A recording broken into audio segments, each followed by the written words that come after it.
প্রত্যেক দিন শোয়ার সময় একটা জিনিস ভেবে শুই যে পরের দিন সকালে যেন তাড়াতাড়ি উঠতে পারি, তাড়াতাড়ি যেন উঠি। সেই পরের দিন উঠতে উঠতে 6টা বেজে যায়। 6টার সময় উঠে যদি আমি এখন আধ ঘন্টা হাঁটতে যাই তাহলে আর কাজবাজ হবে না। প্রত্যেক দিন ভাবি যে 5টা সাড়ে 5টায় যেন উঠে যাই, উঠে গিয়ে একটুখানি হাঁটাহাঁটি করলাম, তারপরে ঘরের কাজবাজে লাগবো। কিন্তু শুতে শুতে এত দেরি হয়ে যায় না, ছেলে ঘুমাবে সেই 11টা, এবার আমার ঘুমের ঝুলটা কেটে যায়, তারপরে গিয়ে আমার ঘুমাতে ঘুমাতে 12:30 1টা বেজে যায়, তারপরে গিয়ে আমি আর ওই 5টায় উঠতে পারি না। এইদিকে দেখো রান্নাঘরে চলে এসেছি, ছোলা ভিজিয়ে রেখেছিলাম কালকে।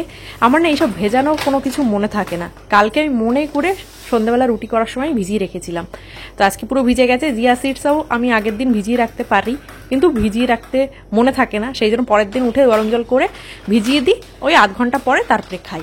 এইদিকে চাটা করা হয়ে গেছে। আর এই জিয়া সিডসের এইটা আর আমি প্যাকেটে মানে কোটোতে ঢালিনি। আমি না আগে অনেক প্যাকেটই এরকম পেয়েছি, কিন্তু কোনোদিনও এরকম রাখিনি, ভাবতাম কি হয়তো খারাপ হয়ে যাবে, তারপরে দেখি কি সবাই এরকমই রাখে, এরকমভাবেই রাখে। তো এইটার কোনো কোটোতে ঢালিনি, এইভাবেই রাখছি, তো দেখছি ঠিকই আছে, অনেক দিন ধরেই তো মানে এইভাবে ইউজ করছি। এদিকে চা করেছি, আমার জন্য একটুখানি করি, কেন কি আমার খেতে ইচ্ছা করে না, চিনি ছাড়া চা ভালো লাগে না, জাস্ট বিস্কুটটা ভিজিয়ে খাওয়ার জন্য করি, তাও এক একদিন ঠান্ডা হয়ে যায় তো ফেলে দিই। মানে আমি চেষ্টা করছি পুরোপুরি বাদ দেওয়ার, কিন্তু মাঝে মাঝে যেদিন ইচ্ছা হয় সেদিনকে একটুখানি চিনি দিয়ে খাই, সেটাও খুব কম খাই, কেন কি আমার না মিষ্টির প্রতি ভীষণ লোভ। মাঝে মধ্যে 1-2 কামড় আমি খেয়ে নিই মিষ্টি, সেই জন্য চেষ্টা করি যে চিনি এক্সট্রা করে খাওয়া, এইটা যেন আমি পুরোপুরি বন্ধ করে দিতে পারি। এইটা বন্ধ করা যায়, কিন্তু ওই সামনের উপরে যদি কেউ মিষ্টি খায় না, তখন আর নিজেকে কন্ট্রোল করতে পারি না, এক চাটা হলেও আমি দিয়ে নিই, সে ছেলের কাছ থেকে হলেও নিই, তোমাদের দাদাভাইয়ের কাছ থেকে হলেও নিই, নিজের জন্য এক্সট্রা করে নিয়ে আসি না, কিন্তু ওদের ভাগের থেকে একটুখানি করে ভাগ বসিয়েই নিই। এইদিকে দেখো জাস্ট বিস্কুটটা ভিজিয়ে খাবো, তারপর বাকিটুকু ফেলেই দিয়েছিলাম। এইদিকে আজকে কুদরি ভাজা করব, আমাদের বাড়িতে কেউ কুদরি খায় না, মানে টক টক তো, তোমাদের আগেও বলেছি এই সবজিটা খুব একটা পছন্দ করে না, বাবা তো আনতোই না, ওই আমার কথা মনে রেখে এনেছে, তো আমিই খাচ্ছি, মানে আমিই বানাচ্ছি। তোমাদের দাদাভাই কোনোদিনও খাইনি, এবার দিয়েছি আগের দিন তরকারি করে, ও ভেবেছে কি হয়তো লঙ্কা ফঙ্কা এক গাদা দিয়েছি ওর পাতে, ও তো ভয়ে ভয়ে খেয়েছে। আমি বলছি আরে বাবা লঙ্কা না, ওগুলো কুদরি। এদিকে দেখো আমটাম কেটে তোমাদের দাদাভাইকে দিয়ে এসেছি, আর এই যে জিয়া সিডসটা ভিজিয়েছিলাম ওইটা এখন এই যে চুমুক দিয়ে খেয়ে নিচ্ছি, আর কাঁচের গ্লাসে খেতে বেশ ভালোই লাগে। আর যে ছোলাটা ভিজিয়েছিলাম ওইটা একটুখানি লবণ দিয়ে সিদ্ধ করেছি, পুরো সিদ্ধ না, এমনি জাস্ট একটু ভাপ দিয়ে ফেলে নিয়েছি, কাঁচাটা খেতে একটু কেমন লাগে না, সেই জন্য একটুখানি ভাপ দিয়ে ফেলে দিয়েছি। আর একটুখানি পনির ভেজে ওর উপরে দিয়ে কাঁচা পেঁয়াজ দিয়ে নিয়ে নিয়েছি। বেশি কিছু তামঝাম আমি করি না আমার খাওয়ার জন্য, মানে কোনো মতে আমার পেট ভরাতে পারলেই আমি বেঁচে যাই, সেরকম আমার একটা ব্যাপার। কিন্তু মাঝে মধ্যে কি বলতো এইভাবে খেতে গিয়ে একটু ক্রেভিংসটা বেশি হয়।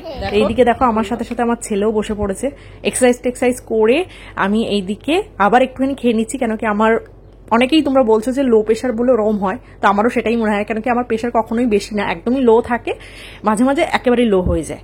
এক্সারসাইজ করার পর একটুখানি কিছু খেলে আবার আগের জায়গায় ফিরে আসে, তো একটুখানি আম দিয়ে চিড়ে দিয়ে দুধ দিয়ে নিয়েছি।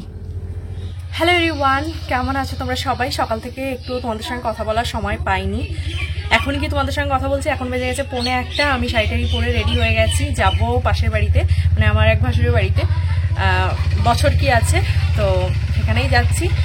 মাটা চলে গেছে, আমি ছেলেকে নিয়ে যেহেতু যাব, মানে কি বলতো ওখানে গিয়ে তো 1 সেকেন্ড স্থির হয়ে থাকতে দেবে না, সেই জন্য একটু দেরি করে যাচ্ছি, যাতে সবাই একটু শান্তিতে কীর্তন টীর্তন শুনে নিক, তারপরে আমরা যাব। তো আমি এখন শাড়িটাই পরে নিয়েছি, এবার মেকআপ বলছি, মানে একটু ক্রিম ট্রিম লাগাবো, লাগিয়ে কানেরটা এখনো পরা হয়নি, কানেরটা পরবো, পরে মাথাটা আঁচড়ে বেরিয়ে যাব। তো চলো পুরো রেডি হয়ে নি, তারপরে তোমাদের সঙ্গে কথা বলছি। আর বাকি কিছুই না, চলো রেডি হয়ে নি। আমি রেডি হয়ে গেছি, একদমই সিম্পল বলতে কিছুই করিনি, জাস্ট কাজলটা লাগিয়েছি আর লিপস্টিক একটুখানি হালকা জাস্ট টাচ করেছি।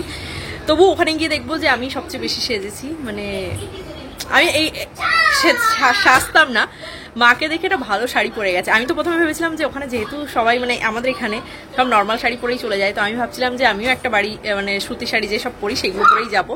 তারপরে দেখলাম যে না, মা একটা ভালো শাড়ি পরে গেল, তো ভাবলাম না, মানে উমিদ কি কিরণ জেগে গেল আমার ভিতরে যে না আমিও একটা ভালো শাড়ি পরে যেতে পারি, মানে একটু সেজে গুজে যেতে পারি। তো যাচ্ছি, জানি না কি হবে, বাকিদের কথা তো বাদই দিলাম, আমার যা কেমন আসে সেটাই হলো দেখার বিষয়।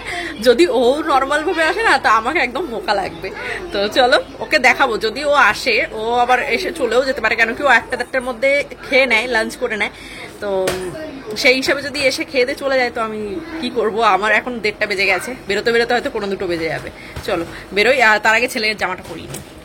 আচ্ছা তুমি ব্যাগে করে কি নিয়ে যাচ্ছ একটু দেখাও। কিসের দানা? কাঁঠালের দানা নিয়ে যাচ্ছে, ওখানে বসে বসে নাকি ছাড়াবে। বেরোবো অমনি বৃষ্টি, ছাতা নিয়ে নিয়েছে একটা দুম্বু সাইজের, হালকা হালকা ঝিরঝির করে এখন পড়ছে, মাঝে জোরে পড়ছিল তো ঝিরঝির করে পড়ছে সেই জন্য বেরিয়ে পড়েছি। চলো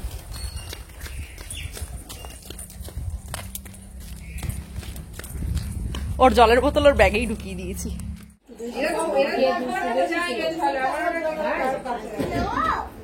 ও দুষ্টু।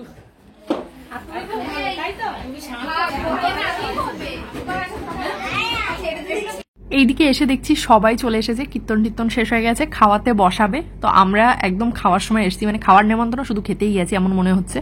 এইদিকে গরমের ভিতরে এসে একদম হাঁপিয়ে গেছি, বসে পড়েছি, আর ঘর ভর্তি লোক, কেউ কাউকে চিনি কাউকে চিনি না। এইদিকে এই যে তোমাদের দেখিয়ে দিচ্ছি জ্যাঠামশাই জেঠিমা, তো আজকে জ্যাঠামশাই বাৎসরিক, কিন্তু ওই যে জেঠিমারও ছবি পাশাপাশি রয়েছে। এইদিকে দেখো আমার যাকে দেখাচ্ছি তোমাদের।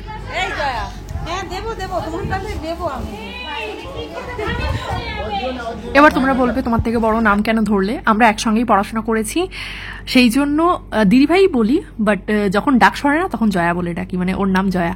এদিকে আমরা খেতে বসে পড়েছি, এক এক করে পাতে পড়ে যাচ্ছে, কিন্তু আজকে এই যে খাচ্ছি না, কয়শো যে ওজন বাড়বে তার ঠিক নেই। মানে একদিন ভাত খেলে আমার 500 ওজন পরের দিন দেখি যে বেড়ে গেছে, মানে যেটুকু কমাই 3-4 দিন ধরে, একদিন ভাত খেয়ে সেটা বেড়ে যায়। অনেকে আছে যে ডায়েটে ভাত খায়, কিন্তু আমি ভাতটা পুরোপুরি বাদ দিয়েছি এই জন্যই, আমার ভাত খেলেই যেন মনে হয় ওজন বেড়ে যাচ্ছে, এই জন্যই বাদ দেওয়া।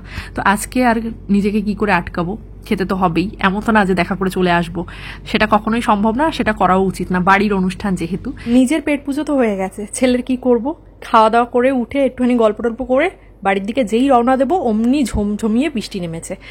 এইবার কি করে যাব বাড়ি, সেই জন্য ভাবছিলাম যে এখানেই একটুখানি বসে ওয়েট করি, তারপরে যাব। তাও দেখি কমে না, সে 5-10 মিনিট হয়ে যাচ্ছে, কমছে তো নাই, এমন জোরে নেমেছে, কমার কথাও না। সেই জন্য দিদিভাইরা বললো যে এখানেই খাওয়াও, দেখো তো ও তো মিষ্টি ভালো খায়, চাটনি টাটনি দিয়ে যদি ভাতটা খায়। তারপরে শুক্তো ছিল, তো দিদিভাই বলছে শুক্তো দিয়ে মেখে নাও, পেঁপে টেপে দিয়ে ও খেয়ে নেবে খুনি। তো দিয়েছি, কিন্তু ঝাল তো যতই মিষ্টি হোক না কেন ঝাল তো আছেই, ও তো যেহেতু ঝাল খাই না, একটা করে ঝাল দিই, তাও কোনো মতে চিড়ে, মানে ঝালের গন্ধটাই হয় জাস্ট, তো সেইটাই খাইয়ে দিচ্ছি, তার সাথে সাথে মিষ্টি দিচ্ছি, মানে মিষ্টি খাচ্ছে একবার আর ভাত খাচ্ছে একবার। তো একটুখানি খেয়েছে, বাড়ি গিয়ে একটা ডিম সিদ্ধ রয়েছে সেটা খেয়ে নেবে, ব্যাস তাহলেই হয়ে যাবে। বাড়ি এসে আমিও ছেলের সঙ্গে ঘুমিয়ে পড়েছিলাম, তোমাদের দাদাভাই এসছে তারপরে উঠেছি, আর এসেই বাড়ি এসে একটাই বায়না, ম্যাগি খাবে। তো ওই ম্যাগি ট্যাগি করে সবাইকে দিয়ে দিয়েছি। এদিকে তোমাদের দাদাভাইটা একটু পেঁয়াজ দিচ্ছি, কেন কি ও একটু পেঁয়াজ খায়, কাঁচা পেঁয়াজ, আর ছেলেরটাই দিইনি, ওদের দুজনকে দিয়ে দেবো। আর এদিকে আমার আটাও মাখা হয়ে গেছে, একেবারে রুটি করে নেব। তোমরা আমার সাজাগুজার ভিডিও ভীষণ পছন্দ করো, কিন্তু সেই পছন্দ এখন কোথায় গেছে কি জানে, তোমরা আর দেখতে ভালোবাসছো না হয়তো, কিন্তু আমি তোমাদের জন্য নিত্য নতুন আনার চেষ্টা করছি, নতুন নতুন লুক ক্রিয়েট করার চেষ্টা করছি। তো তোমরা অবশ্যই দেখো, কমেন্ট করো, অন্য কিছু লাগলে বলো। চলো তাহলে আর দেখা হচ্ছে নেক্সট ভিডিওতে। এখনো ছেলে ঘুমায়নি, 10টা বেজে গেছে, এখনো কার্টুন চলছে, সবকিছু চলছে, আমার ঘুম এসে যাচ্ছে, তাও আমার ছেলের ঘুম আসছে না। চলো দেখা হচ্ছে নেক্সট ব্লগে।